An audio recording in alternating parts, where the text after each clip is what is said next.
আপনি কি চাচ্ছেন আপনার ব্যাকগ্রাউন্ডের যে ইমেজটা সেটা রিমুভ করার জন্য, বাট আপনার কাছে কোনো সফটওয়্যার লাইক ফটোশপ বা মোবাইলে কোনো ব্যাকগ্রাউন্ড রিমুভ করার জন্য কোনো সফটওয়্যার আপনার কাছে নেই? তাহলে এই ভিডিওটি আপনার জন্য। আজ আমি দেখাবো কিভাবে এক ক্লিকের ভিতরেই আপনি আপনার পিছনের যে ব্যাকগ্রাউন্ড ইমেজটা সেটা রিমুভ করবেন। ওকে, তাহলে চলুন শুরু করা যাক।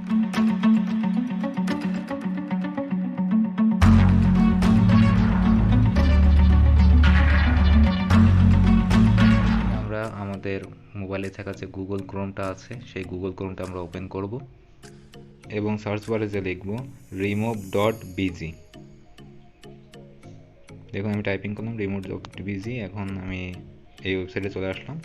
এখানে দেখুন লেখা আছে আপলোড ইমেজ। আমরা এই আপলোড ইমেজে ক্লিক করব। ক্লিক করার সাথে সাথে আমাদের গ্যালারিতে চলে যাবে এবং সেখান থেকে আমি একটা ছবি সিলেক্ট করলাম। একটু ওয়েট করতে হবে। দেখুন এই যে আমার কাঙ্ক্ষিত ফলাফল চলে আসছে। জাস্ট একটা ক্লিকের ভিতরেই আমার দেখেন ব্যাকগ্রাউন্ডের যে ইমেজটা আছে সেটা চলে গিয়েছে এবং আমার যে ছবিটা আমার দরকার ছিল সেই ছবিটা আমি পেয়ে গেছি। তো এর জন্য আমার কিন্তু কোনো সফটওয়্যার বা যে ফটোশপ এটা ইউজ করা লাগেনি। এটা আমি এখন ডাউনলোড করে ফেললাম এবং আপনাদের দেখাচ্ছি। দেখুন আমার যে ব্যাকগ্রাউন্ডটা ছিল সেই ব্যাকগ্রাউন্ডটা টোটালি রিমুভ হয়ে গেছে।